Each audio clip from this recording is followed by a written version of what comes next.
মানে ঈশ্বরের কৃপায় আমি এখন পর্যন্ত এই ধরনের সাথে পড়িনি ব্যক্তিগতভাবে, কিন্তু একথা আমি বলতেই চাই যে ব্যক্তি সম্পর্কে, যেমন মনে করেন এই যে আমি আপনাকে তখনও বলেছি যে ব্যক্তি আমার কথা আপনার পছন্দ হচ্ছে না, তখন এমনভাবে নিচে যেয়ে বট বাহিনী বলা শুরু করবে, মনে হবে তিনি বোধহয় আমিও যা আমার সম্পর্কে জানি না সে জানে, এই ধরনের বিষয়। আমি বট বাহিনী সম্পর্কে একদম 1 মিনিট শুনছি, বট বাহিনীরা কি করে? এক বট বাহিনী না, এটার কিছুদিন আগেও বাংলাদেশে এটা ঘটেছে যে এরকম পলিটিক্যাল বট তৈরি করা হয়েছে, হাজার হাজার ফেক অ্যাকাউন্ট তৈরি করা হয়েছে ফেসবুকে, এবং তারা একটা বিশেষ রাজনৈতিক দলকে আক্রমণ করে, যেই কিছু শব্দ দেখে, যেই কোনো কিছু দেখে, এবং সেটা এক পর্যায়ে ধরাও পড়েছে। বিনিয়োগ আছে, এটার পেছনে বিনিয়োগ আছে, এটার পেছনে বিনিয়োগ আছে, এগুলো উদ্দেশ্য প্রণোদিত।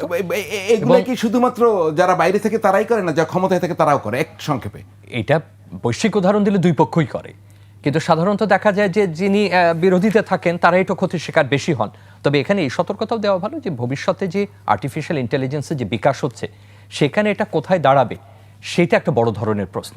তো আমার মনে হয় যে একদম শেষে এইটা বলবো যে দেখেন, ভালো জিনিস টিকে থাকবে, কিন্তু আত্মবাক্য আওড়ালেই কিন্তু চলবে না।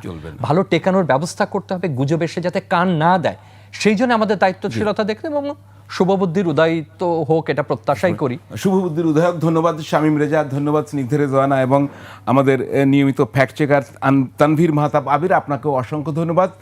দর্শক, প্রত্যেক মঙ্গলবার রাত 10টায় এই ফ্যাক্ট চেক অনুষ্ঠান আপনারা একুশে টেলিভিশনে লাইভ দেখেন। আগামী মঙ্গলবার আবার একই সময় আপনাদের সঙ্গে আমার দেখা হবে অন্য অতিথিদের নিয়ে। সে পর্যন্ত সবাই ভালো থাকবেন, শুভেচ্ছা সবাইকে।